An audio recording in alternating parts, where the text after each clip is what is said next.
I want you to be dressed up. I would like to take a picture of everyone dressed up as an Egyptian. Next Monday, same place and same time. Okay. I am starting the YouTube channel so that this tour, I want you to be dressed up. I would like to take a picture of, okay. So we are ready. Let's get started. Let me share my screen.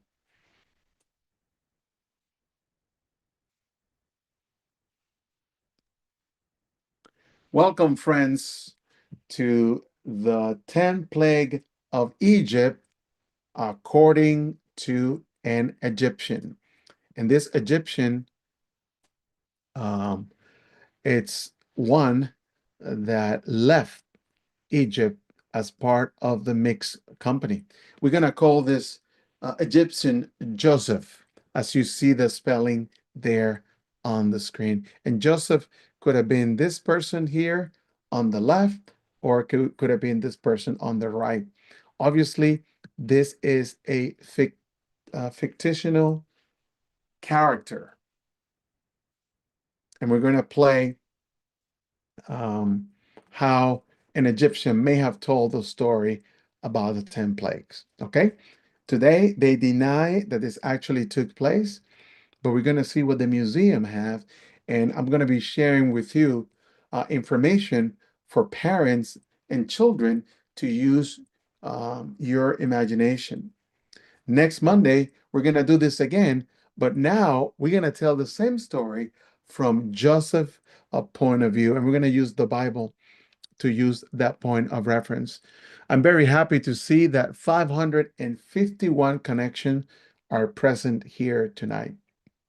If you were invited by someone and you just don't know how to sign up for a tour, I invite you to go to myvirtualbibletour.com/tours, where you can see the entire month of virtual tours and you can actually register for them and plan a family study, a get together, your service group, your congregation. The other day, somebody requested a virtual tour for a private group. It was for 30 brothers and sisters. They were all homebound and bedbound. And boy, how happy we all felt at the end of the tour. So we're open to that type of thing. We have several tours about Egypt. We have Exodus part one. We begin our story all the way from Abraham to Joseph. Part two of Exodus continues from Joseph, then it goes into Moses. It gives an abbreviated version of the 10 plagues, and it ends with the Exodus of Jehovah's people out of Egypt. Tonight, you'll be watching an extended version of the 10 plague of Egypt, but now it will be told from an Egyptian point of view. Many of you friends may know that we actually have an in-person trip taking place in May of this year. In a couple of months, you can join us in Egypt and you can travel with us where the 10 plague actually took place. So if you have any questions about that trip, if you would like to join us, please leave a message on the chat and my wife or someone else will contact you. We have very few spaces left. And I promise you, this trip to Egypt is definitely going to change the way you read your Bible. You're going to go from reading the Bible in black and white to reading the Bible and in living colors. Friends, sharing is caring, and the only way to spread the love is by telling people about us. So today, you're going to be watching the 10 plagues from an Egyptian point of view. Next Monday, you're going to watch the 10th plague from Joseph's point of view. This coming Sunday, you're going to see the seven wonders of the world, in which we also include Egypt, the pyramid. But we're going to compare the seven wonders of the world with the Bible. You will like that comparison. And last but not least, the following Sunday, we're going to go from Noah to Mizraim, where the country of Egypt started. It's amazing how the Bible connects everything. So feel free to take a picture of this calendar so that you have what tours we have coming up. That way you can plan accordingly. And Ed Salazar and the other tour guys will be adding their March tours as well. Friends, if sometimes you cannot meet any of the tour guys' calendar or date, please remember that our tours are recorded and they are available on YouTube, just like the tour tonight. If you have a social media account, we appreciate when you go online and you tell others how much you enjoy our tour. It's a way to say thank you guys for the fantastic work that you're doing. Some of you have asked about donating, and there is this website called buymeacoffee.com/Stalin Acosta when you can make a donation there, and we can both have coffee in the morning. We started with virtual tours 5 years ago, my virtual Bible tour.com, and we have plenty of tours for your enjoyment. However, if you come to New York to visit Bethel or to visit family members, please feel free to go to the museum with us, and we will show you not only about Egypt, but also about the Greek and the Roman Empire at the Met. This is the trip that I was talking to you about, Egypt, May 1st to the 11th. Please call the office tomorrow, because right now it's closed, and ask for a special pricing, and we will share that with you. Here are some of the pictures of the friends having a good time in Egypt, and they told me they have never experienced a trip like this ever out of all the places that they have visited. May I ask someone from the audience? There's 581 connected. Anyone can help me read the section, Do you know? That way I can take a break from talking. Let's invite Beverly Rochester, please. Biblical archaeology, excuse me, biblical archaeology study material remains as cities, inscriptions, and artifacts to better understand the events and context of the Bible. Its goal is not to prove the Bible, but to provide historical and cultural context. Excavations in Israel, Egypt, Mesopotamia, and Greece have confirmed the existence of cities such as Jericho and Babylon, as well as figures such as King Hezekiah. Thank you, Beverly. Very enthusiastic and good reading. Love it, love it, love it. Friends, as it was mentioned in this past week Watchtower, the biblical archaeology help you parents, uncles, aunties to really help the young one see this evidence, not to prove the Bible, because the Bible doesn't need to be proven, but to support the historical and cultural context. These artifacts are displayed in one of the largest museums in the world. For example, the United States has the largest museum in the country, the Met. Or you can travel to England and go to the British Museum, or you can travel to Paris, France, and go to the Louvre. New York, for example, has not only the Met, but also the Brooklyn Museum. So there's plenty of evidence that our kids can actually enjoy by traveling to those places. And when you travel to those places, you can get to see. But if you were to ask me what museum has the largest number of artifacts in the world about Egypt, is the Egyptian Museum in El Cairo. And we're going to go to that museum on this trip. In fact, somebody asked me, Stalin, can we go to this museum? And can we go to the Grand Egyptian Museum right next to the pyramid? And the answer is we will accommodate you to go there. So my name is Joseph, and I would like to would like you to invite you to my country, Egypt. My country is rich in history. In fact, I believe that Egypt is the oldest country on the planet if we were to base it on the artifacts that are there. According to some people who have read the Bible, they told me, an Egyptian, that 3,500 years ago, Jehovah, the God of the Israelites, talked to them about Egypt. And there are many things that you friends don't know about Egypt that I can talk to you about. Our culture is rich in gods and many things. But as we study my country, as you study our culture and our history, there are certain things that I would like to share with you, things that I have learned, and I want you to know it. Dear guests that are attending this tour today, according to the Bible, what was or is the first world power in history? And you got four choices there. You can either raise your hand or you can put the answer on the chat. This tour, it's going to be in English, but the trip that we're going to take in May, we have bilingual tour guides that they both can speak Spanish and they can speak English.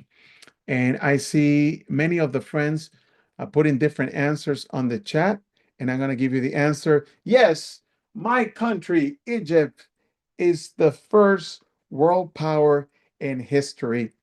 But when we talk about world power, we need to be specific. We're not talking about economic world power, like in GDP.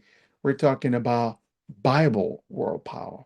Let me give you an example of what my country was like 3,500 years ago, which, according to some people who have read the Bible, they told me that 3,500 years is like 3.5 days to the God of the Israelites, Jehovah. Right now, you're seeing a rendering of what Egypt was like. Wasn't Egypt beautiful? Yeah, Egypt was beautiful, more advanced than any other country in the world. I am happy that I was born in Egypt. But after being born in Egypt, there were certain things that made me think twice about my own God and the gods of the and the God of the Israelites. You see, we as Egyptians, we have many gods, more than 740. But the Israelites or the descendants of Jacob, they only have one. And to me, that was kind of strange. How can they have only one God? Studying the Bible with Jehovah's Witnesses, they've proven to me that there have been seven world powers. Egypt, we were the first one. The Assyrians were the second one. Babylon was the third one. Medo Persia was the fourth one. Greece was the fifth one. Rome was the sixth one. And I've been told that nowadays the world power is shared between two countries, Britain and the US. I will tell you that when I was being raised by my parents, we did not believe the 10 plagues. We did not believe that that took place. We thought it was a legend. We thought it was something that was created. But as I started reviewing my own history, as I started visiting some of the museums and some of the buildings in my own country, I started looking at pictures.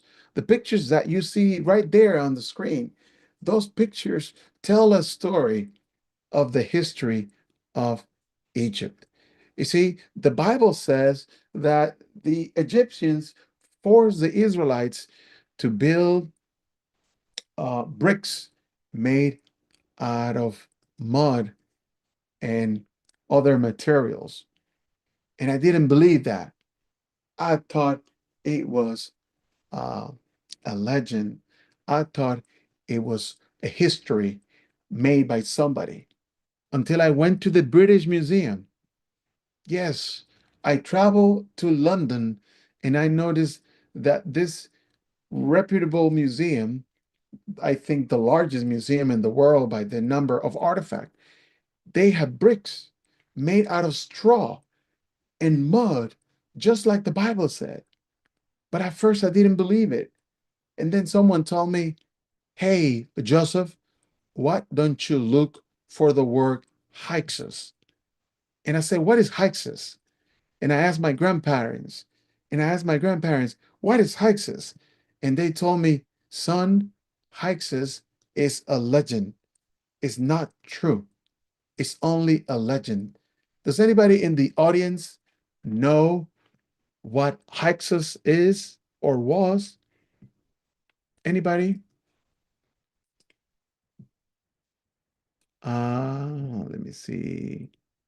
J and L.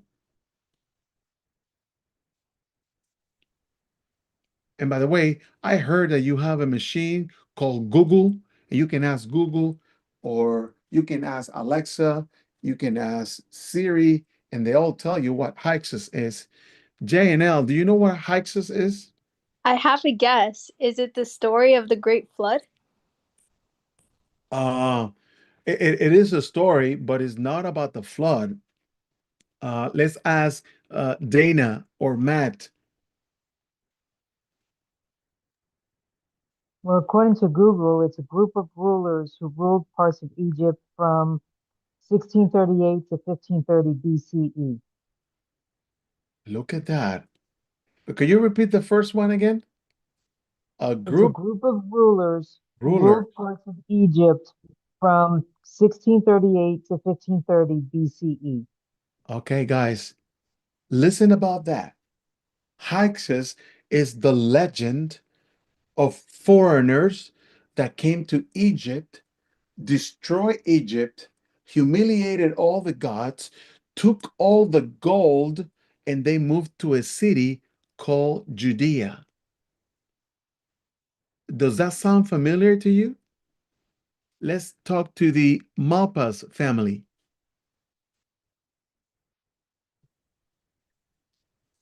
It sounds like the story of the Israelites and their going to Egypt There and you Jehovah humiliating the Egyptian gods. That is right, my dear brother. That is absolutely right. But at first, I did not believe it because I couldn't find anything in my country. You see, in my country, they will hide anything that is humiliated. Does anybody know the name of the female pharaoh? I didn't believe it. I could not believe that we had a female pharaoh. But now, because of this biblical archaeology, I was able to find who she was. Cassandra, do you know what I'm talking about? Is that Hatshepsut? Hatshepsut. Yeah, Hatshepsut. You have to do it like you're sneezing. But I couldn't believe it. And I asked my Grandpa, why do you guys hide about Hatshepsut? And he told me, we were embarrassed. We didn't want the world to know that Egypt was ruled by a woman.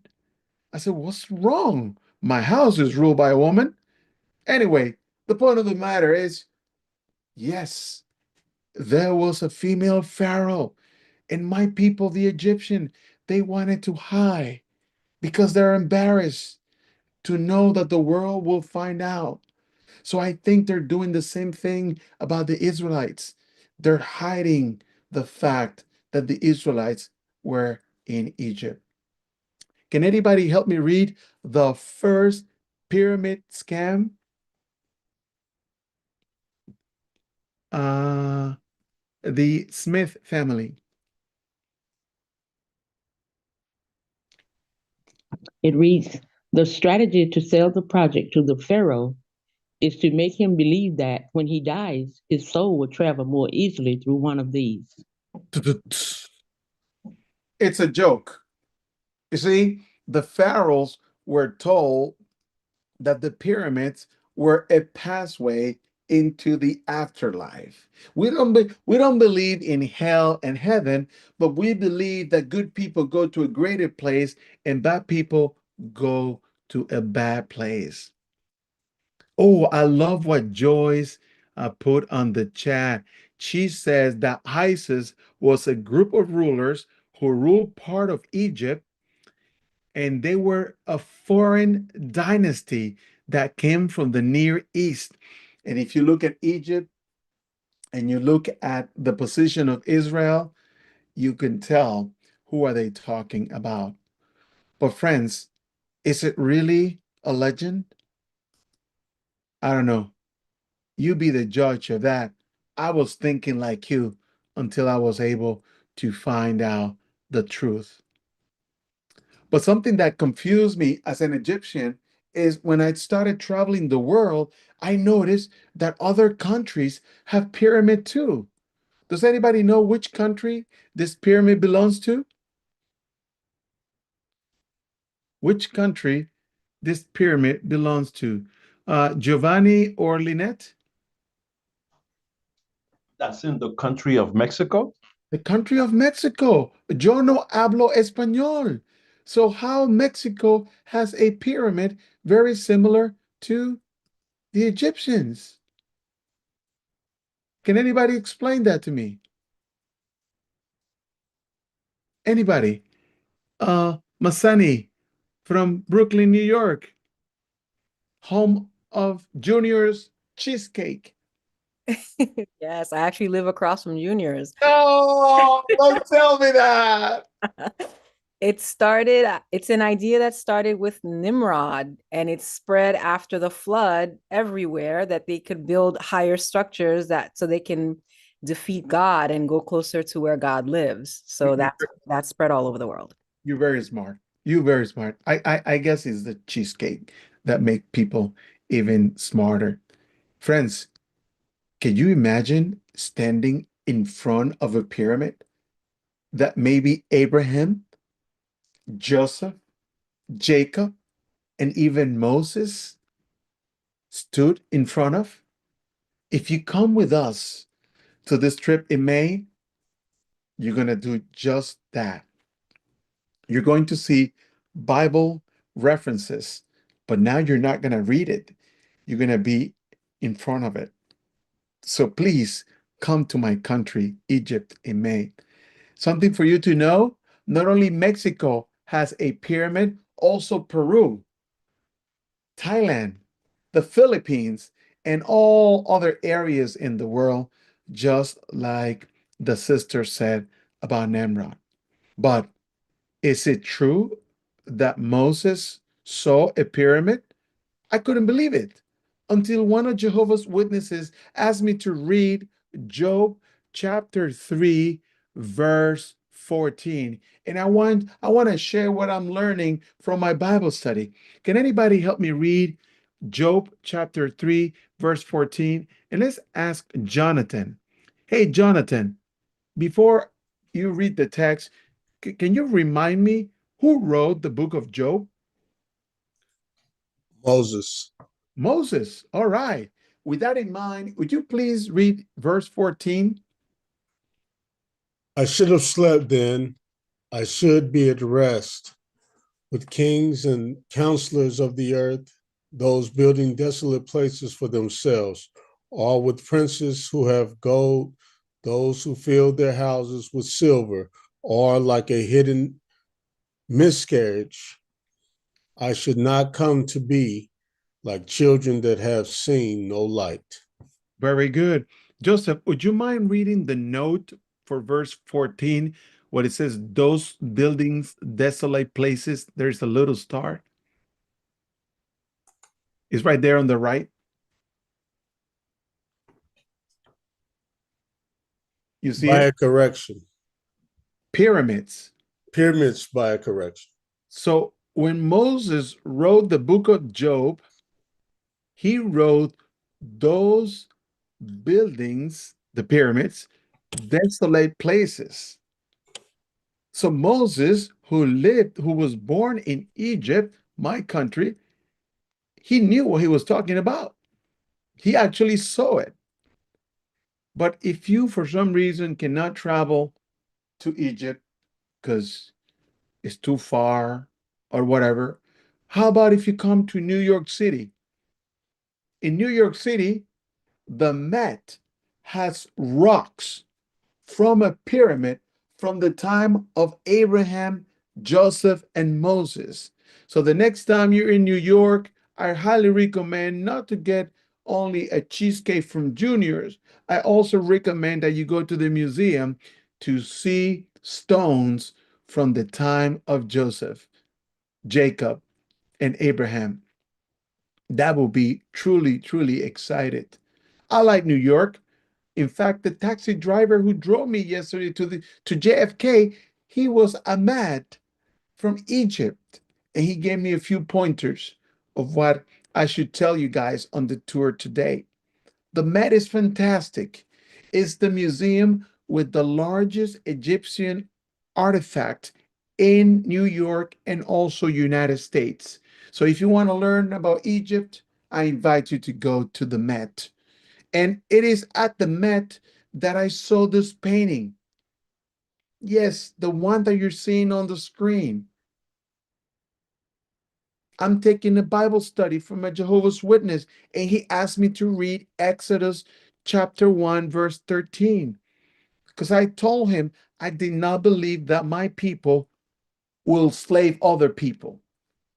That's what white people did in the past to black people. But I don't think black people will slave other black people. Can anybody help me read Exodus chapter 1, verse 13? Jennifer? Consequently, the Egyptians forced the Israelites into harsh slavery. I could not believe my eyes. I believe what the Bible says, but I cannot believe my eyes. And by going to the Met and watching this painting, I can tell my people, they are the ones with the dark color scheme. But I couldn't know who were the other people, the one with yellow skin or the one with facial hair. You see, Egyptians, we don't like facial hair. We shave everything. But foreigners have a beard. Foreigners have facial hair. I couldn't understand what was happening. I couldn't understand. And my teacher asked me to read this. Can anybody help me read what the magazine Biblical Archaeology Review suggests in regards to facial hair? Anybody? Uh, I already call the Malpass family. Let me call Sonia. Sonia, can you open your mic? See. It says, did you know? Watchtower 15, 11, 1, page 9. Why did Joseph shave before seeing Pharaoh? Was shaving limited to the beard? The magazine Biblical Archaeology Review suggests that some Egyptian ceremonial customs required a man to prepare to appear before Pharaoh as he would to enter a temple. In such a case, Joseph would have had to shave all the hair of his head and body. Wow. When I read in the Bible that Joseph was able to interpret dreams, and when the cupbearer needed help because the Pharaoh had a dream or a nightmare about 7 fat cows and 7 skinny cows, the cupbearer remembered that Joseph was able to interpret dreams. But it's funny, the Bible says that Joseph had a shave. And that makes sense to me as an Egyptian because we, before we present ourselves into a temple, we need to shave. It was a way to show respect to the arrangement. If you want to learn more about evidence that exists outside of the Bible that proves that the Israelites were a slave in Egypt, you can check out the Watchtower of March 2020. March 2020, where it talks about a museum in Brooklyn where this papyrus, the one you see on the screen, has the name of 95 slaves. And out of the 95, 45 were actually from Arabic or Shemitic descent. It's very interesting. I could not believe it. Anyway, continue to learn about Egypt. How many pharaohs are mentioned by name in the Bible? How many pharaohs are mentioned by the Bible? And you can put it on the chat, or you can raise your hand and I can share that with you. Hey, Caleb, do you know the answer? Is it 4? Is it 4? Let's check. The number is 5. The number is 5. But you were close, Caleb. You were very, very close. Here are the 5 names that are mentioned in the Bible. There are 8 more, but they don't mention their names. So if you recognize some of them, you are a good student. I talked about the British Museum because in New York, I was able to travel there as well. And as I mentioned before, this really touched me. It really, really touched me. The Brooklyn Museum is the third largest museum in connection with Egyptian artifacts, and it's in the county of Brooklyn in New York City. This is the papyrus that the Watchtower was talking about. You can actually stand in front of it. I saw it with my own eyes because I couldn't believe. With all the fake news, you don't believe on anything. But when you go there and you see it, wow. The document contained the names of one of the Hebrew midwives, Shifra, and that is truly, truly amazing. And it also contains other names that appears in the Bible. Something else that you should know is that there is proof that in the Nile River, there are many crocodiles, not alligator, full-size crocodile. So I couldn't believe why a mother will put their kid on a basket in such a dangerous place. But then I figured it out. They were trying to preserve the lineage. They were trying to preserve the offspring, a promise that appears on Genesis 3:15. I was also able to learn that my people, we love wigs. Not anymore, but we love wigs. It's a representation of power. And when I traveled to England, I noticed that the English people, they also use wigs as the Egyptians once did, just as a sign of power. Egyptians have influenced the world.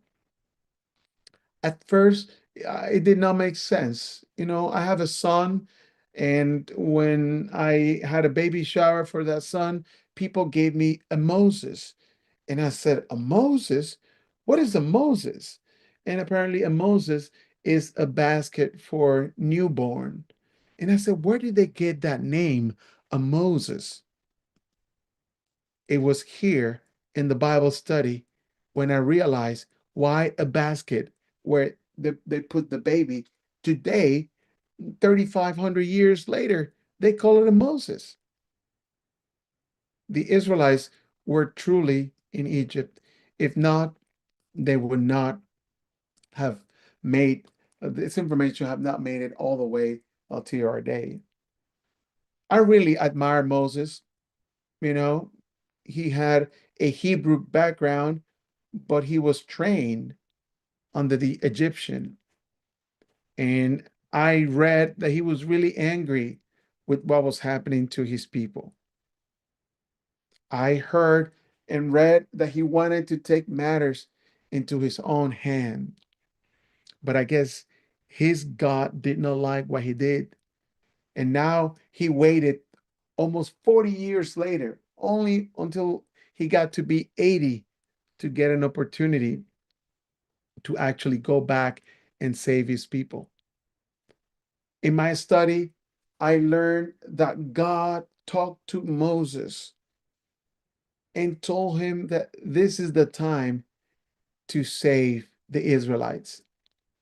And I noticed that Moses didn't want to go because he felt insecure or he was afraid of the Pharaoh. I would have been afraid of this guy. When I went to school, in school, they taught us that he didn't like immigrants. He despised anyone who was not an Egyptian. So I understand. This makes sense to me why Moses didn't want to go. But it really touched my heart how Jehovah, the God of the Israelites, convinced Moses to go. In this text, there are 3 verses that shows an active action on Moses' God. Let's ask Verniva to help us read this text. Exodus 3:7 says, Jehovah added, I have certainly seen the affliction of my people who are in Egypt, and I have heard their outcry because of those who forced them to work. I well know the pains they suffer. Wow. Your God really, really liked his people. It must have been tough for Moses to just show up there and try to help. I could imagine the Pharaoh's reaction. Who is Jehovah? So I should obey his voice and send Israel away. The Pharaoh was considered a god, and the Pharaoh has protection. You see that cobra on his head? That is a god. It's called Wajed, and that god was supposed to protect the Pharaoh. That's why the Pharaoh has no fear from Jehovah. But I heard that even before the first plague, Jehovah has humiliated the Egyptian God. You see, plague 1 hasn't even started, and Jehovah God humiliated the God Wajed. It was the first miracle made by a human. Yes, Moses was the first human to perform a miracle, and it happened in Egypt. What's interesting is that the Egyptians, we were also able to create that miracle. But Moses' cobra, Moses' snake, ate all the other snake. Come with me. Let's go together to the British Museum so that I can show you more about Wajed. By the way, as I mentioned before, the British Museum is the largest museum in the world if you were to rate it by number of artifacts. The museum has millions of artifacts. They don't even have space to display them all. And there is the Wajed I was talking to you about. God now takes matters into his own hand, and he says on Exodus 3:20, hey Caleb, can you read Exodus 3:20? So I will have to stretch out my hand and strike Egypt with all my extraordinary acts that I will do in it, and after that he will send you out. I was disappointed when I read this text. Why would a God of love be so angry at Egypt? I couldn't understand. But you see, after a Bible study, I understood. You see, my Bible teacher taught me that what the Egyptians did when they tried to kill all the boys, that was not good. And Jehovah did not like that. And when Satan gave other humans the ability to create miracles like Moses, Jehovah did not like that either. In one way to understand how angry God was, my Bible teacher told me that the army of Sennacherib was destroyed. 185,000 was destroyed by just one angel. Meanwhile, the cities of Sodom and Gomorrah requires two angels to destroy that city. But in Psalm 78:49, I really understood how angry God was. Sharon, would you mind helping me read Psalm 78:49? Sharon, Yes, says Psalm 78:49. He inflicted his burning anger on them, fury and indignation and distress, companies of angels bringing calamity. thank you, Sharon. Has anybody here served in the army or in the military? Because I looked at other Bibles because I don't study only with Jehovah's Witnesses Bibles. I like to use other Bibles. And I was impressed when I read that other Bibles, instead of companies of angels, they use troops of angels, swarms of angels, an army of angels. Does anybody here serve in the military? Okay. If you have not, the word companies refers to a battalion, refers to a group of soldiers in a particular army. So when it says company of angels, it probably is more than one. But Jehovah had a burning anger. He was furious and indignated and distressed. That's why he would use a company of angels to really bring calamity to Egypt. Why? Why did he want to do that? Exodus chapter 12, verse 12 explained very clearly why he wanted to do that. Eleanor, could you help me read Exodus chapter 12, verse 12? Yes, it reads, "For I will pass through the land of Egypt on this night and strike every firstborn in the land of Egypt, from man to beast, and I will execute judgment on all the gods of Egypt. I am Jehovah." Thank you. Thank you, Eleanor. When I read that text, I really understood what Jehovah was talking about. You see, in Egypt, we have a God for almost everything and almost everything. So when Jehovah says that he's going to bring judgment on all the gods, plural, whoever wrote Exodus really knows Egypt because our history shows that we have worshiped more than one God. But what really blew my mind is that the 10 plagues is not actually 1, 2, 3, 4, 5, 6, 10 plagues. The number 10 in the Bible, it's it's it's it represents completeness. It represents fullness. Is that what you guys understand?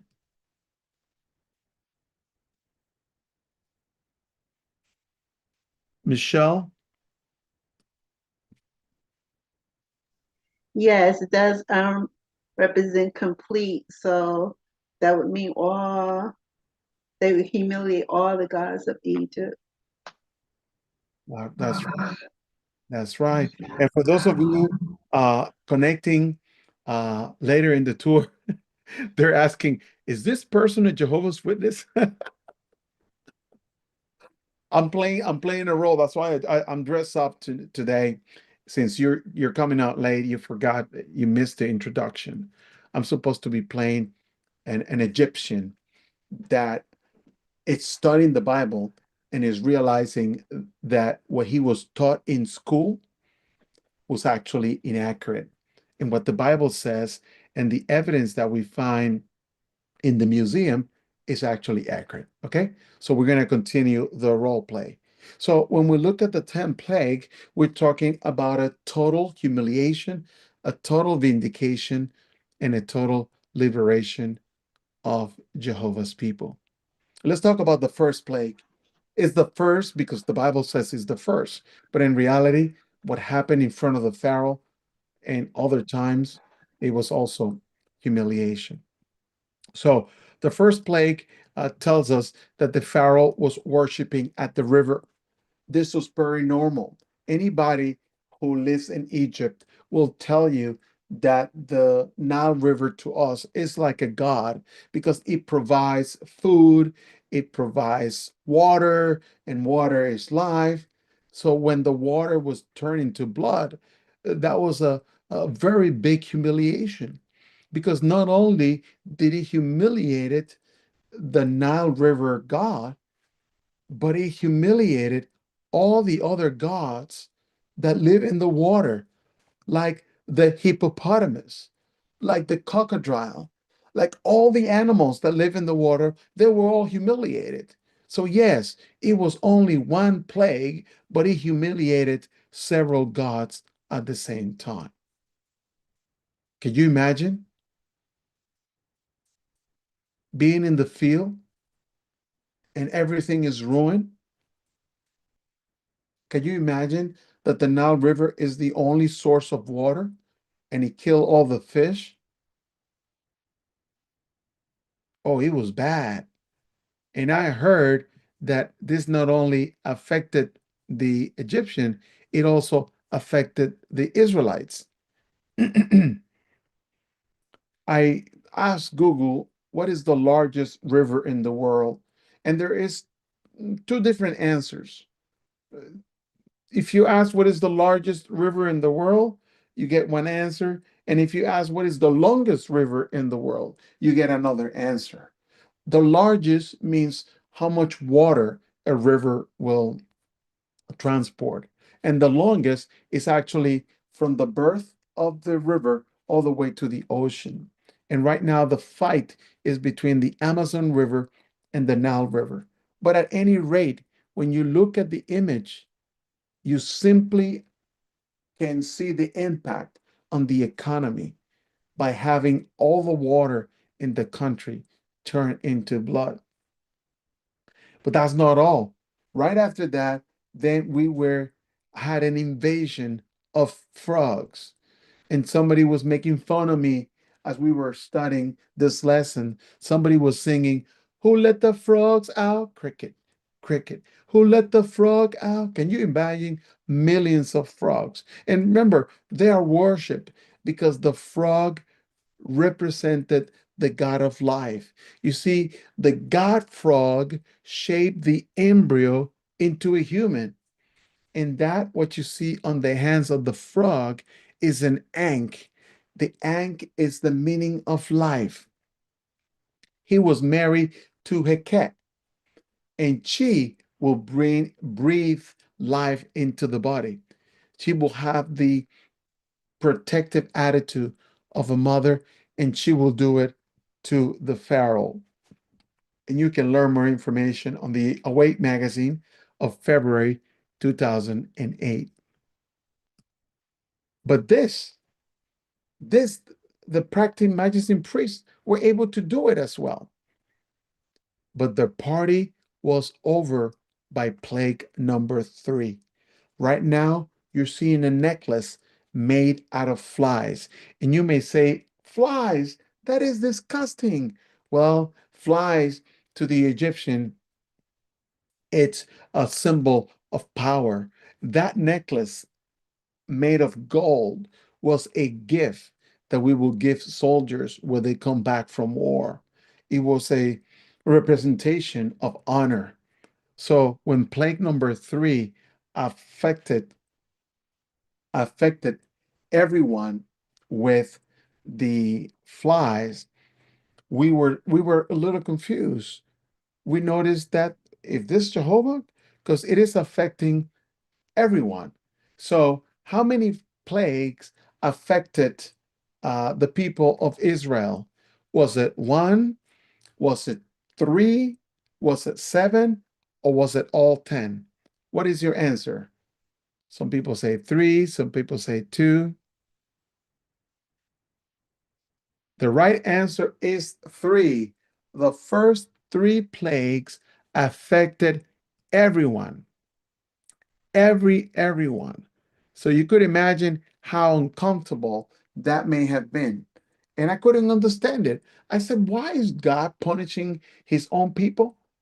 And I learned in the Bible study that Jehovah was not only teaching the Egyptians, Jehovah was also teaching his people about who he was. They have heard about Jehovah, but now they're getting to know him even better. Can anybody help me read Exodus chapter 8, verse 22? And this is a sign of love from the Creator. Exodus chapter 8, verse 22. LaRonda Davis? On that day, I will certainly set apart the land of Goshen, where my people are dwelling. No gadflies will exist there, and by this you will know that I, Jehovah, am here in the land. And ladies and gentlemen, when I read this, now I get it. Starting on plague 4 will only affect the Egyptians. It will not affect the Israelites, who are now all the way up north in the city of Goshen. And this makes sense because when I asked my family, why will this happen? You see, Egyptians have gods made out of all sorts of animals, except for the sheep, except for the lamb. We don't like lamb. We only like lamb on our food. We don't like lamb to worship. So when the Israelites were sent to Goshen, they were sent there because of discrimination. We don't like the lamb. But it gave God the opportunity to separate his people. You see, starting on plague 4, it only affected the Egyptians and it did not affect the Israelites. Plague number 4, it says heavy swarms of godflies. Some people believe that the godflies are the actual dung beetle because it has a circle on the top. Can anybody help me read this section about why we, the Egyptians, observe the dung beetle to be divine? Let me see if there are any kids. I'm looking for a star and I see a kid. Nyla. Whoa, what happened? It disappeared. Nyla, I'm opening your microphone so that you can help me read this. The Egyptians observed that the dung beetle rolled balls of dung where it laid its eggs, and from there new larvae emerged. This led them to associate it with creation and regeneration, linking it to the god Khepri, one of the forms of the sun god Ra. Khepri represented the rising sun and the consistent renewal of the universe. Thank you. Very good reading. Really, really like it. Friends, this is taken from an encyclopedia. This does not come from a religious literature, and it's actually true because in Egypt, anything with a little circle, which I learned the other day, is called a halo. Anything with a halo on your head was considered like a divine creation. So when the Egyptians saw the dung beetle and they saw the little circle, they started worshiping. But I could imagine how embarrassing that was to be stepping on top of the beetles, you know? That must have been embarrassing. Anyway, thinking about Joseph, thinking about his ability to interpret dreams, I come to the conclusion that this is no coincidence. Jehovah knew what he was doing because Joseph was able to interpret dreams long before he went into Israel. And is this ability of interpreting dreams what's going to push him to be number two in Egypt? You see, he helped Egypt during that type of famine. And I already explained that to you. How did the Israelites ended in Goshen? But look at this satellite image. This is a picture from an actual satellite. And you can see that Goshen is the fertile Nile Delta. So it appears to be that Jehovah sent his people to the best land of Egypt. You see, Egypt is 90% desert. And the Israelites ended up being in the greenest part. And as it was foretold by the legend of Isis, these foreigners came from the east. You see, this is where Jacob was, and Jacob came from the east. They came to Egypt, and when they came, they enjoy um, a good position because Joseph helped Egypt during the time of famine. But then when Joseph died and another Pharaoh came, he forgot. And that's why he enslaved the Israelites. Anyway, plague number 5 have to do with the death of a cattle and cowabunga. This was not good at all. Most of the Egyptian gods are related to animal. So plague number 5, killing the cows and other animals, that was ouch. That was awful. As you can see on the painting, the cow with a circle on the top tells you that the cow was no ordinary cow. The cow was a god, and you can see here how the Pharaoh is kneeling before the cow. Friends or anybody in the audience, when you look at this young cow, does this remind you of anything that happens 90 days after the Israelites crossed the Red Sea? Does anybody remember? Rick? It reminds me of the golden calf where the Israelites worshipped it. There you go. So now it's all connected. Now you know why it was a golden calf. That's what they remember for worshiping. It doesn't make sense to me because God already liberated them from the Egyptians. They crossed the Red Sea. Why will they forget God so quickly? I don't get it. Anyway, I'm starting the Bible now. I guess I will get it sometime in the future. Anyway, there's plenty of evidence that the cows were reverent worship in Egypt. You can see people here with no hair on their head or their body. I can tell that they are Egyptians. I can tell these women are Egyptian, and I can recognize that this painting is from Egypt, proving that plague number 5 could have been disastrous. But something that impressed me was when I went to the National Museum of Natural History. There were a bunch of kids over there. They were looking for things that came out in the movie A Night at the Museum. I don't know what they were talking about, but I was mesmerized to see a mummified bull. Can you imagine that?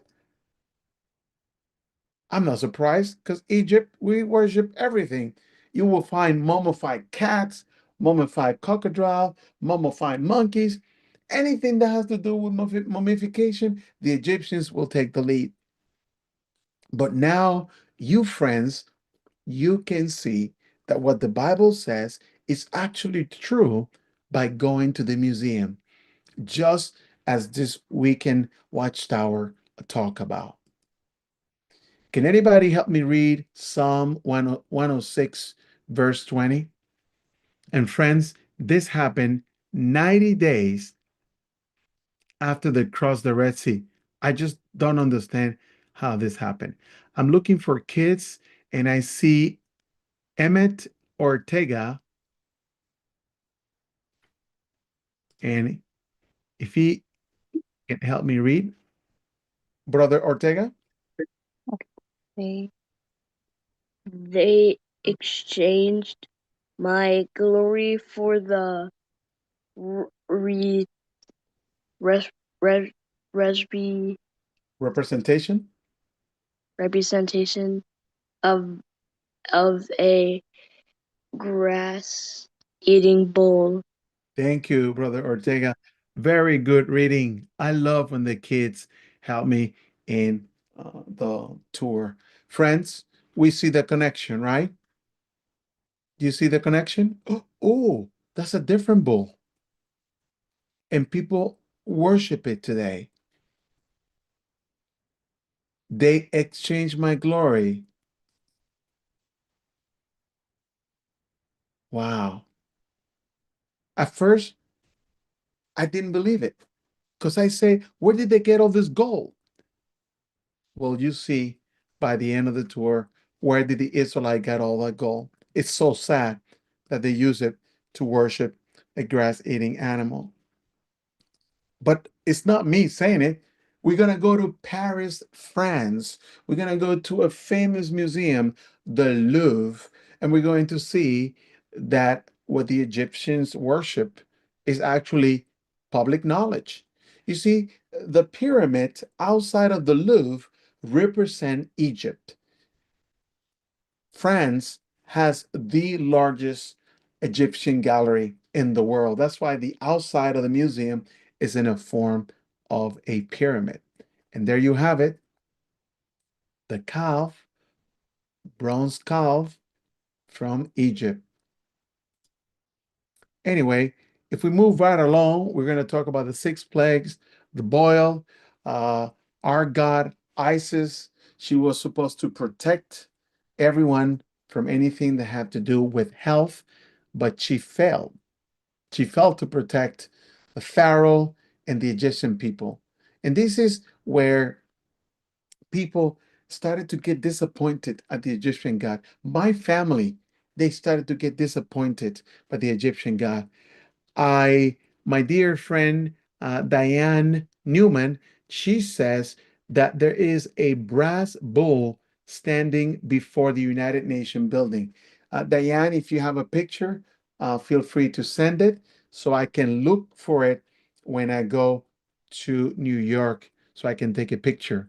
Here is a question for adults. Where do the names of the priest magician of Egypt appear in the Bible? You will be surprised. That's why studying the Bible is such a powerful tool. Which one of those five books that you see there on the screen have the name of the magic practicing priest?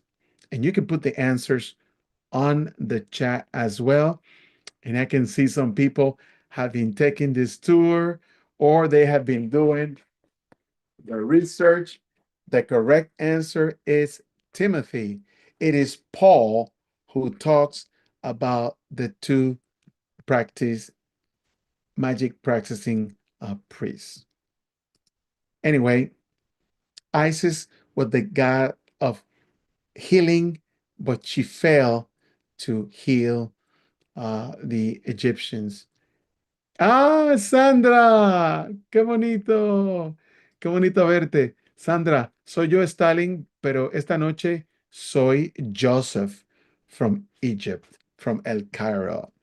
Anyway, talking about my people, we did not invented the Trinity, but we invented the triads of gods. You see, we have been accustomed to worship three gods into one. The three gods are different, but they work together as one God. That's why people are confused with Egyptian gods and Christian gods. You see, we have a mother and a child, and Christians have a mother and a child. We have a cross, and Egyptians have a cross. We have a black Messiah, and Egyptians have a black Messiah. We put circles on top of people's head to mark them as divine. Christendom, India, and other countries do the same. And first century Christendom artwork will use the same halo as the Egyptians and use it in Christian artwork. This was very confusing to me. Why would they do that? Why would they do that if that's not in the Bible? But I understand that Satan, Jehovah's enemy, that's what he does. He confuses people. Like this lady. This lady is Isis in Egypt. She is Venus in Rome, and she's Aphrodite in Greek. The same lady, three different names. Satan is misleading the world, as Revelation chapter 12, verse 9 says. I'm learning a lot from my Bible study. Anyway, to show you that Isis was a real goddess, I am showing you the temple in Egypt, but now I am taking you to another temple in the country of Italy. There you have it, friends, the temple of Isis. And it is possible that Isis turned into Madonna, mother of all, and from Madonna, she turned into Mary, the mother of God. But that can't be possible because God doesn't have a mother. Mary is the mother of Jesus, not the mother of God. My friends, I'm showing you a video of the actual temple of Isis, and I'm showing it to you so that you can see the size of the temple. I was raised into believing that the bigger the temple, the bigger the God. But Isis could not do anything against Jehovah. Jehovah put the Egyptian gods to shame. And I asked myself, why doesn't Jehovah just kill the Pharaoh? That would be the easiest thing to do. Kill the Pharaoh, problem resolved. But then again, my Bible teacher shared a Bible text with me that helped me understand why Jehovah did not kill the Pharaoh. I'm looking for a child to read this text, and I see that the Rivera family, party of three, Rivera family of three. But for this very reason I have kept you in existence, to show you my power and to have my name declared in all the earth. Wow. Thank you, Brother Rivera. That was a very good reading. So as I was doing my Bible reading, I was like, wow, Jehovah, he's really good. He's the God of love. I was really touched when I was reading plague number 7. You know why I was touched? Because on plague number 7, Jehovah, through Moses, gave the Pharaoh and all the Egyptians the opportunity to save themselves. You see, some people did not listen and they have to suffer the consequences. My family, we listened and we were able to save our animals. We were able to save our crop. We were able to save our crop. It was very simple. Jehovah said, I am letting you know I'm going to humiliate Shu and Tefnut. They were both gods who were supposed to control the weather, but they couldn't control it because nobody can control the weather like Jehovah does. This picture was sent to me by a friend in Texas. Look at that. Look at that hell. It looks like a baseball ball. That's what the Egyptians received. But friends, plague number 7 was the plague that changed it all. You see, a lot of Egyptians saw Jehovah's hand in this part. It is here where a lot of Egyptians decided to abandon false worship, and we started getting together and we moved to Goshen because we wanted to be close with the true God. We're going to abandon all the symbols, the halo, the cross. We're going to abandon all of that. And we're going to talk to our Bible students about the truth. We're going to tell them, that cross that you have is not a real cross. It's actually an Egyptian imitation. It's meant to confuse you, to distract you. Friends, look at all the work that I have done to find the truth. You see, the Egyptian cross was the first human cross according to human history. But when you do research, you realize that there are a lot of crosses. Everybody has a cross, including the Indians. And I'm not talking the Native Americans. I'm talking about the people who live in India. Does anybody know what this swastika represents nowadays? Is this a symbol that you have seen before? Caleb, do you know? The German swastika, the German army. Yeah, they just flip it. They didn't use it like this. They just flip it to the other side. There's nothing new under the heavens.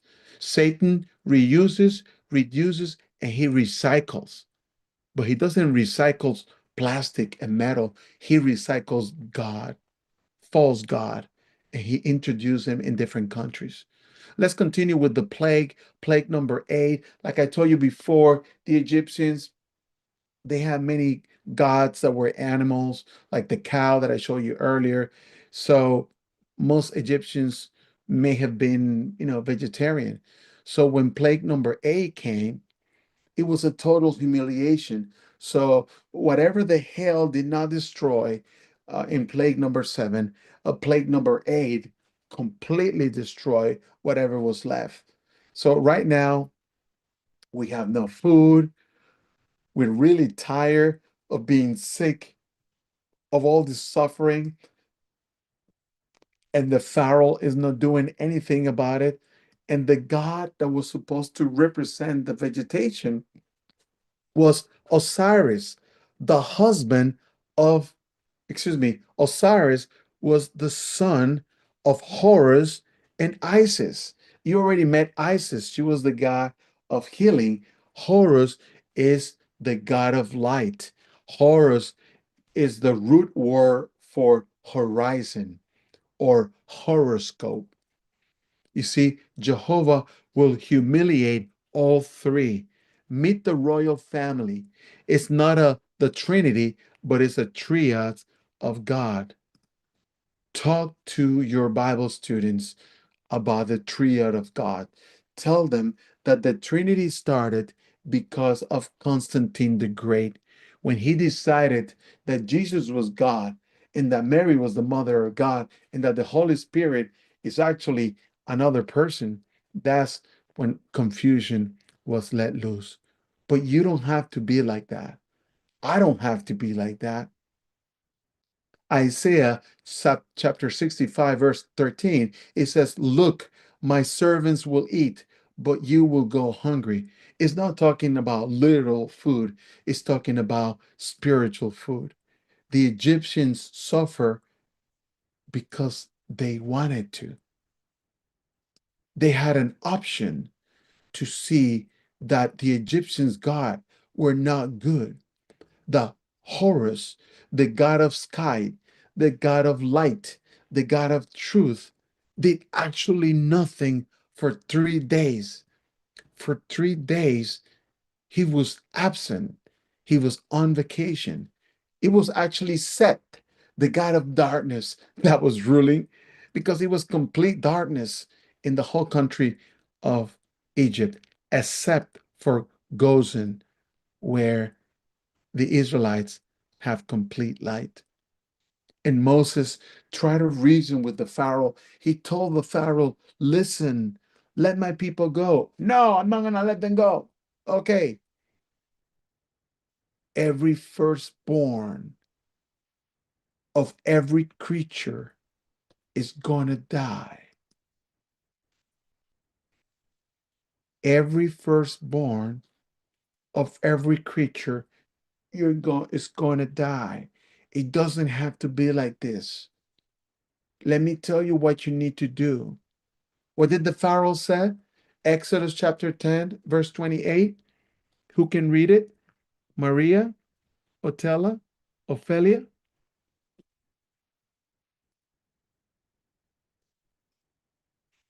Maria? Maria, Ophelia. I guess Maria left the building. Ophelia. Ophelia. What did the Pharaoh say? Pharaoh said to him, "Get out of my sight." Can you believe that? Can you believe that? The Pharaoh did not listen. He was disobedient and he told him, get out of here. And Moses told him, listen, the firstborn of every creature will die. And the Pharaoh says, I don't have to worry about that. I have Amun Ra, the protector of the Pharaoh and every Egyptian citizen. But what's interesting is that the Amun Ra was represented by a ram. Jehovah told the Israelites and this mixed company, yes, Egyptians were able to listen and obey. They used the blood of the animal that represented the most powerful Egyptian god. And they did just that. And every house that did not do that, their firstborn was dead. You see, when the angel come, the angel did something. The angel went past over the house. That's why today, during the memorial, we say the celebration of Passover. Can anybody help me read Hebrew chapter 11, verse 28? And let's call Liana. By faith he observed the Passover, and he the splashing of blood, so that the destroyer might not harm their firstborn. Thank you. That was fantastic. I'm so excited. That was fantastic. Jehovah does not bring destruction unless he gives a warning. That's what I learned as an Egyptian. Jehovah will always give a warning. It is up to us if we want to listen. But who was Amun Ra? Amun Ra was the most powerful god of Egypt. Look at the size of that temple. You see, when you come on the trip in May, it's not about visiting temple. It's about seeing how big the humiliation was and what we can learn, why modern day Egyptians are saying about all of this. It's definitely something for our generations to learn about. So, in April, I think it's April 12th of this year, we're going to be celebrating the memorial. And you're going to hear the term the Passover. And now you understand that the angel passed over every house that had the door frame painted with that blood.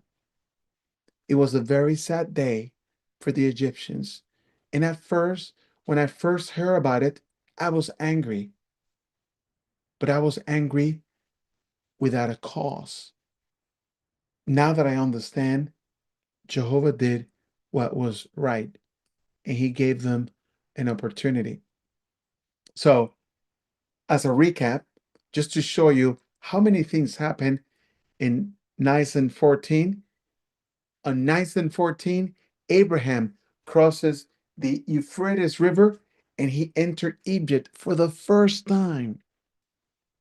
450 years later, the descendants of Jacob, the Israelites, they leave Egypt on Nisan the 14th, 1513. And on Nisan the 14th, year 33, Jesus celebrated the memorial of something bigger than a literal freedom. So, what events took place in Nisan 14? We have the Passover, we have the pact with Abraham, and we have what we call today the memorial. And now things are different because the freedom is different. Anyone can benefit from the blessing that Jehovah promised Abraham, but they could enjoy something better. And when I see the Russian brothers and the Ukraine brothers being in prison and the brothers in Eritrea and other countries, I finally understand. I finally get it. Can anybody help me read Romans chapter 8, verse 21? And I'm going to be looking for family with children. And I see the Martinez family. Martinez family has a little star. That created. Oh, there's two devices in the house. Hold on.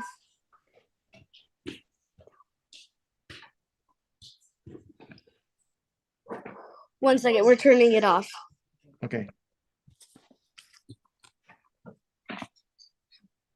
That creation itself will also be set free from enslavement to corruption and have the glorious freedom of the children of God.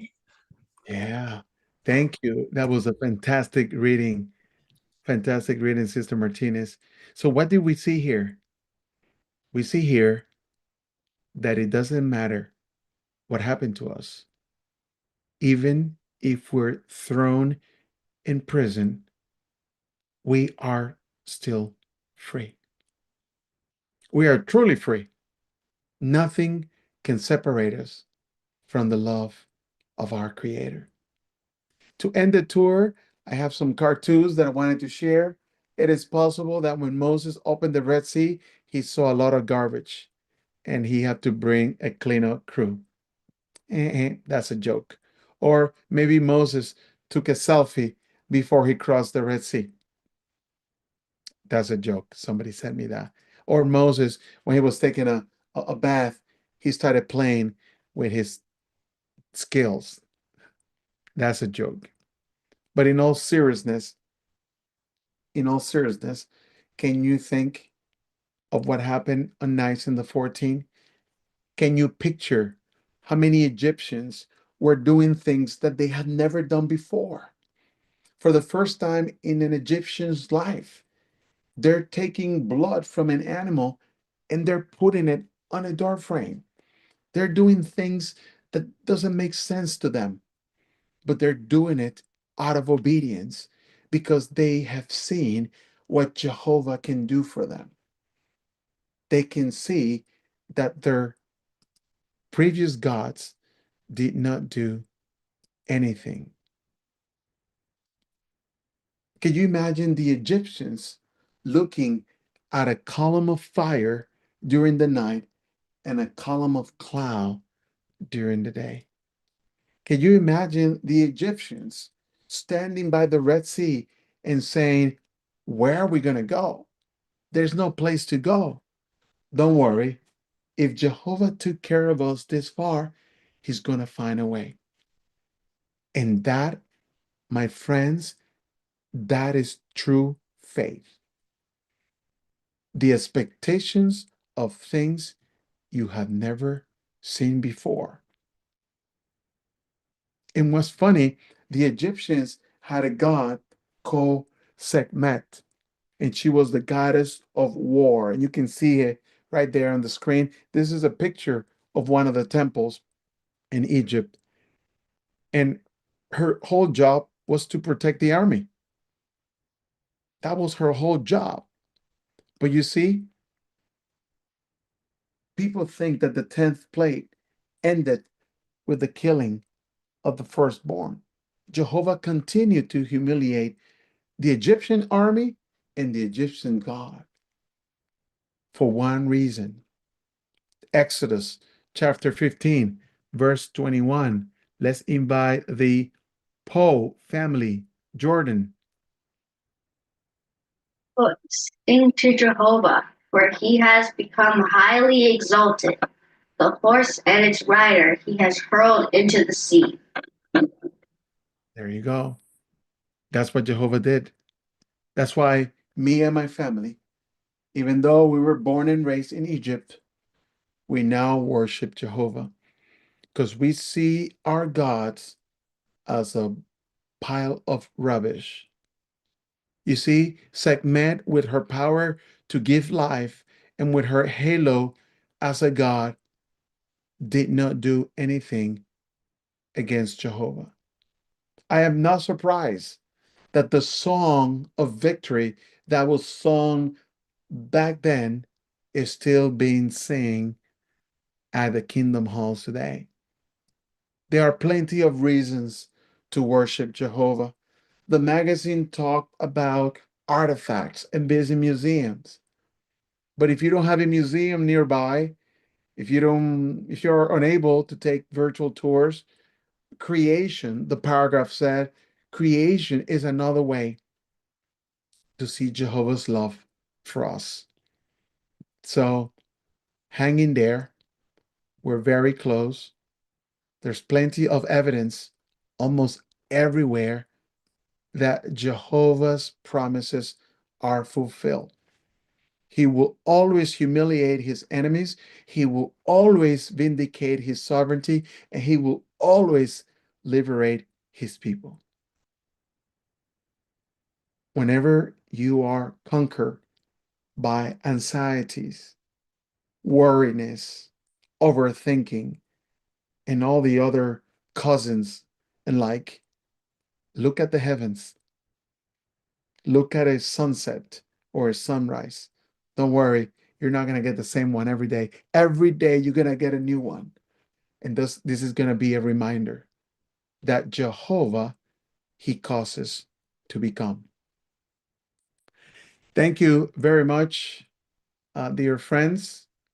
I wish I could have been in your congregation listening to all the comments that the children shared this past Sunday. Just today, in 1 hour, I was happy to hear some of the kids participating in reading. But can you imagine how Jehovah felt this past weekend?